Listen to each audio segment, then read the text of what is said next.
प्रणाम सभी को। आइए आज गीता के अध्याय 3 और श्लोक 31 से शुरू करते हैं। संबंध पूर्व श्लोक में अपना मत मतलब सिद्धांत बताकर अब भगवान आगे के 2 श्लोकों में अपने मत की पुष्टि करते हैं। ये में मतमिंद नित्य मनु तिष्ठन्ति मानवा श्रद्धावंतो न सुयंतो मुच्यन्ते तेपि कर्म भी। जो मनुष्य दोष दृष्टि से रहित होकर श्रद्धा पूर्वक मेरे इस मत का सदा अनुसरण करते हैं वे भी संपूर्ण कर्मों के बंधन से मुक्त हो जाते हैं। व्याख्या ये में मतमिंद से लेके श्रद्धावंतों सुयंतों तक किसी भी वर्ण आश्रम धर्म संप्रदाय आदि का कोई भी मनुष्य यदि कर्म बंधन से मुक्त होना चाहता है तो उसे इस सिद्धांत को मानकर इसका अनुसरण करना चाहिए। शरीर इंद्रियां मन बुद्धि पदार्थ कर्म आदि कुछ भी अपना नहीं है। इस वास्तविकता को जान लेने वाले सभी मनुष्य कर्म बंधन से छूट जाते हैं।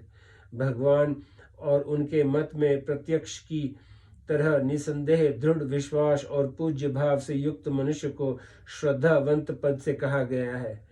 शरीर आदि जड़ पदार्थों को अपने और अपने लिए न मानने से मनुष्य मुक्त हो जाता है।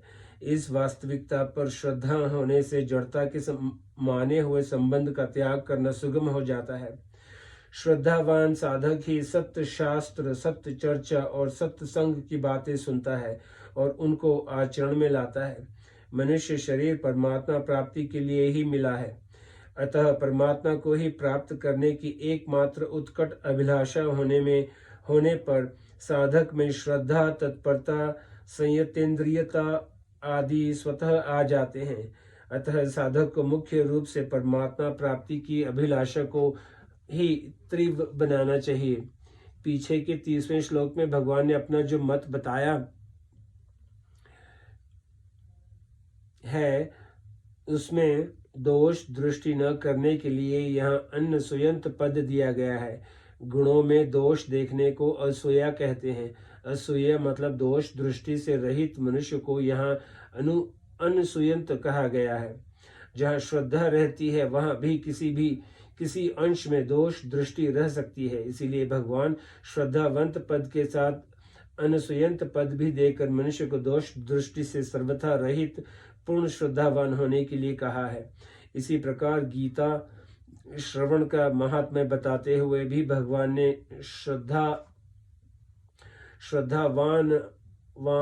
श्रद्धावान न सुयशच गीता पद देकर श्रोता के लिए श्रद्धा युक्त और दोष दृष्टि से रहित होने की बात कही है।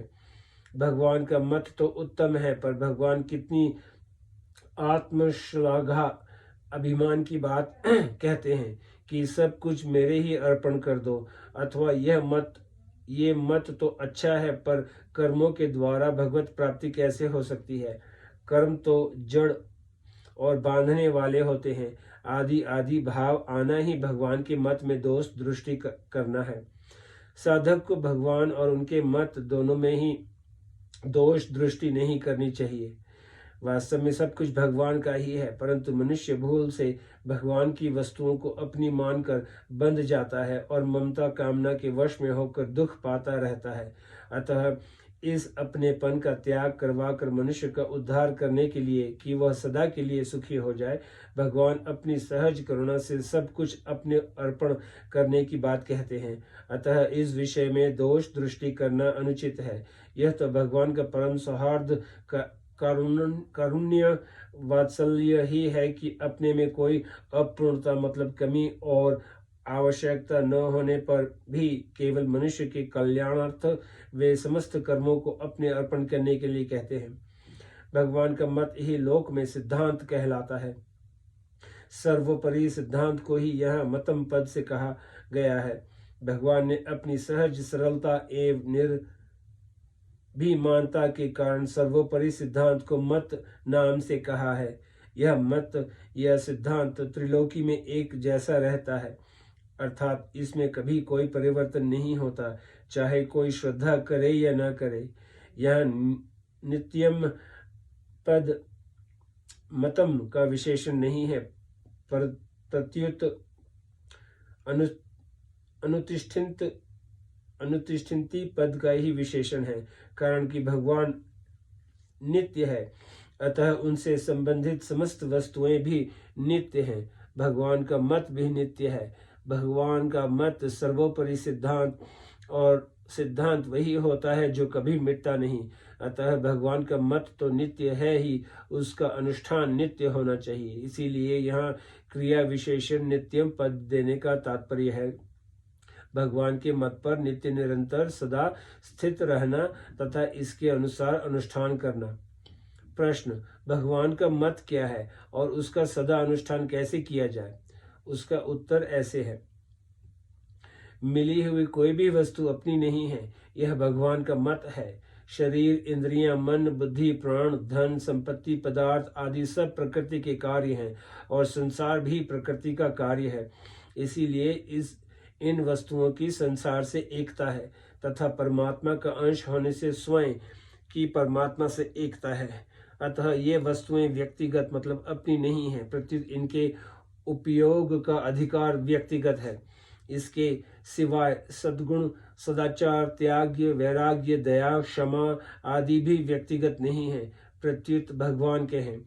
ये देवी संपत्ति अर्थात भगवत प्राप्ति की संपत्ति पूंजी होने से भगवान के ही हैं। यदि ये सद्गुण, सदाचार आदि अपने होते तो इन पर हमारा पूरा अधिकार होता और हमारी सम्मति के बिना किसी दूसरे को इनकी प्राप्ति न होती। इनको अपना मानने से तो अभिमान ही होता है, जो आसुरी संपत्ति का मूल है। जो वस्तु अपनी नहीं है उसे अपनी मानने से और उसकी प्राप्ति के लिए कर्म करने से ही बंधन होता है। शरीर आदि वस्तुएं अपनी तो हैं ही नहीं, अपने लिए भी नहीं है। यदि ये अपने लिए होती तो इनकी प्राप्ति में हमें पूर्ण तृप्ति या संतोष हो जाता, पूर्णता का अनुभव हो जाता, परंतु सांसारिक वस्तुएं कितनी ही क्यों न मिल जाए, कभी तृप्ति नहीं होती। तृप्ति या पूर्णता का अनुभव उस वस्तु मतलब भगवान के मिलने पर होता है जो वास्तव में अपनी है। अपनी वास्तविक वस्तु के मिलने पर फिर स्वप्न में भी कुछ पाने की इच्छा नहीं रहती। जैसे संसार में सभी पुत्रवती स्त्रियां माताएं ही हैं, पर बालक को उन सभी माताओं के मिलने से संतोष नहीं होता, प्रत्युत अपनी माता के मिलने से ही संतोष होता है। इसी तरह जब तक और पाने की इच्छा रहती है तब तक यही समझना चाहिए कि अपनी वस्तु मिली ही नहीं। मिली हुई वस्तुओं को भूल से भले ही अपना मान ले, पर वास्तव में वे अपनी है नहीं, इसीलिए उनसे अपनी तृप्ति भी नहीं होती। अतः मिली हुई कोई भी वस्तु अपनी और अपने लिए नहीं है। शरीर आदि प्राप्त वस्तुओं को न तो हम अपने साथ लाए थे और न अपने साथ ले ही जा सकते हैं, तथा वर्तमान में भी ये हमारे से प्रतिक्षण वियुक्त हो रही है। वर्तमान में ये जो अपनी प्रतीत होती हैं वह भी सदुपयोग करने अर्थात दूसरों के हित में लगाने के लिए, न कि अपना अधिकार जमाने के लिए। अतः हमें प्राप्त वस्तुओं का सदुपयोग करने का ही अधिकार है, अपनी मानने का नहीं। भगवान ने मनुष्य को ये वस्तुएं इतनी उदारता पूर्वक और इस ढंग से दी हैं कि मनुष्य को ये वस्तुएं अपने ही दिखने लगती हैं। इन वस्तुओं को अपनी मान लेना भगवान की उदारता का दुरुपयोग करना है।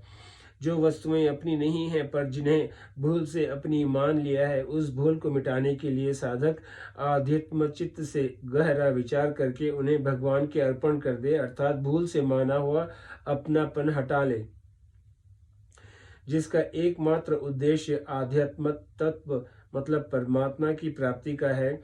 ऐसा साधक यदि गंभीरता पूर्वक विचार करे तो उसे स्पष्ट रूप से समझ में आ जाएगा कि मिली हुई कोई भी वस्तु अपनी नहीं होती, प्रत्युत बिछड़ने वाली होती है। शरीर, पद, अधिकार, शिक्षा, योग्यता, धन, संपत्ति, जमीन आदि जो कुछ मिला है संसार से ही मिला है और संसार के लिए ही है।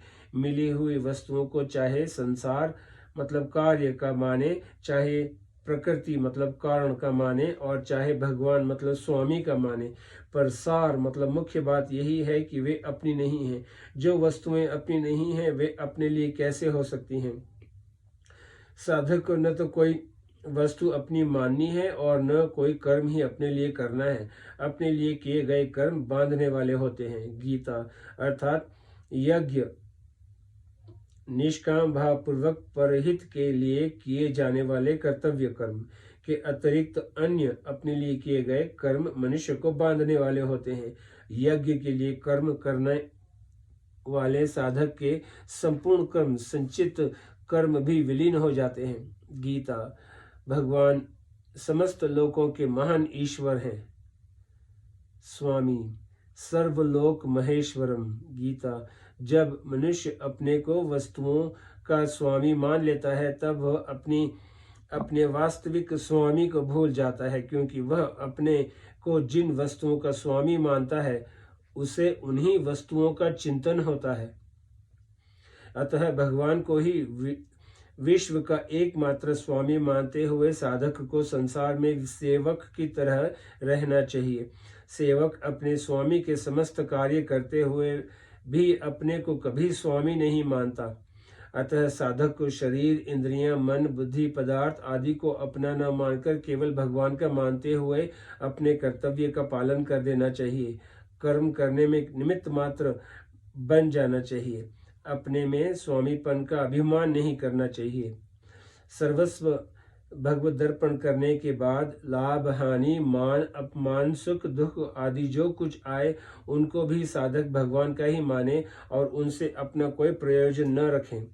कर्तव्य मात्र प्राप्त परिस्थिति के अनुरूप होता है। कर्तव्य मात्र प्राप्त परिस्थिति के अनुरूप होता है। परिस्थिति के अनुरूप प्रसन्नता पूर्वक अपने कर्तव्य का पालन करता रहे, यही भगवान के मत का सदा अनुसरण करना है। मुच्यन्ते तेऽपि कर्म भी। भगवान अर्जुन से मानो यह कहते हैं कि मैं तुम्हें तो सर्वस्व मेरे अर्पण करके कर्तव्य कर्म करने की स्पष्ट आज्ञा दे रहा हूँ। अतः मेरी आज्ञा का पालन करने से तुम्हारे मुक्त होने में कोई संदेह नहीं है। परंतु जिनको मैं इस प्रकार स्पष्ट आज्ञा नहीं देता हूँ वे भी अगर इस मत मतलब मिले हुए को अपना न मानकर कर्तव्य कर्म का पालन करना के अनुसार चलेंगे तो वे भी मुक्त हो जाएंगे। कारण कि यह मत ही ऐसा है कि चाहे मुझे माने या न माने, केवल इस मत का पालन करने से ही मनुष्य मुक्त हो जाता है। अब श्लोक 32 ये त्वेत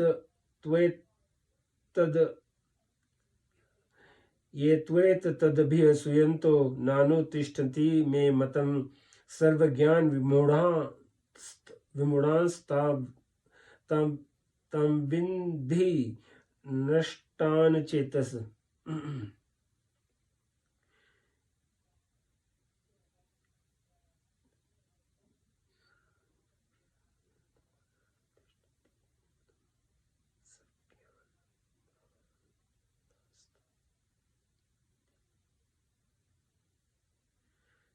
ये त्वेत दभ्य सुयन्तो नानुतिष्ठन्ति मे मतं सर्व ज्ञान विमूढ़ान दास्तां विन्धि नष्टान चेतस। परंतु जो मनुष्य मेरे इस मत में दोष दृष्टि करते हुए इसका अनुष्ठान नहीं करते, उन संपूर्ण ज्ञानों में मोहित और अविवेक की मनुष्य को नष्ट हुए ही समझो। व्याख्या ये त्वेत दभ्य सुयन्तो, ये त्वेत दभ्य सुयन्तो नानुतिष्ठन्ति मे मतम। 30वें श्लोक में वर्णित सिद्धांत के अनुसार चलने वालों के लाभ का वर्णन 31वें श्लोक में करने के बाद इस सिद्धांत के अनुसार न चलने वालों की पृथकता करने हेतु यहाँ तु पद का प्रयोग हुआ है। जैसे संसार में सभी स्वार्थी मनुष्य चाहते हैं कि हमें ही सब पदार्थ मिले, हमें ही लाभ हो, ऐसे ही भगवान भी चाहते हैं कि समस्त कर्मों को मेरे ही अर्पण किया जाए, मेरे को ही स्वामी माना जाए। इस प्रकार मानना भगवान पर दोष रोपण करना है। कामना के बिना संसार का कार्य कैसे चलेगा? ममता का सर्वथा त्याग तो हो ही नहीं सकता। राग द्वेषादि विकारों से रहित होना असंभव है। इस प्रकार मानना भगवान के मत पर दोष रोपण करना है। भोग और संग्रह की इच्छा वाले जो मनुष्य शरीर आदि पदार्थों को अपने और अपने लिए मानते हैं और समस्त कर्म अपने लिए ही करते हैं, वह भगवान के मत के अनुसार नहीं चलते। सर्वज्ञान विमूढ़ान तान, जो मनुष्य भगवान के मत का अनुसरण नहीं करते, वे सब प्रकार के सांसारिक ज्ञानों, विज्ञानों, कलाओं आदि में मोहित रहते हैं। वे मोटर, हवाई जहाज, रेडियो, टेलीविजन आदि आविष्कारों में, उनके कला कौशल को जानने में तथा नए नए आविष्कार करने में ही रचे पचे रहते हैं। जल पर तैरने, मकान आदि बनाने, चित्रकारी करने आदि शिल्प कलाओं में, मंत्र तंत्र यंत्र आदि की जानकारी प्राप्त करने में तथा उनके द्वारा विलक्षण विलक्षण चमत्कार दिखाने में, देश विदेश की भाषाओं, लिपियों, रीति रिवाजों, खान पान आदि की जानकारी प्राप्त करने में ही वे लगे रहते हैं। जो कुछ है वह यही है, ऐसा उनका निश्चय होता है। गीता। ऐसे लोगों को यहाँ संपूर्ण ज्ञानों में मोहित कहा गया है। अचेतस, भगवान के मत का अनुसरण न करने वाले मनुष्य में सत्य असत्य, सार असार, धर्म अधर्म, बंधन मोक्ष आदि पारमार्थिक बातों का भी ज्ञान मतलब विवेक नहीं होता। उनमें चेतनता नहीं होती। वे पशु की तरह बेहोश रहते हैं। वे व्यर्थ आशा, व्यर्थ कर्म और व्यर्थ ज्ञान वाले विक्षिप्त चित्त मूढ़ पुरुष होते हैं। मोघाशा मोघ कर्माणो मोघ ज्ञान विचेतस। गीता। विद्वी निष्ठान, मनुष्य शरीर को पाकर जो भी भगवान के मत के अनुसार नहीं चलते, उन मनुष्यों को नष्ट हुए ही समझना चाहिए। तात्पर्य है कि वे मनुष्य जन्म मरण के चक्र में ही पड़े रहेंगे। मनुष्य जीवन में अंत काल तक मुक्ति की संभावना रहती है। गीता। अतः जो मनुष्य वर्तमान में भगवान के मत का अनुसरण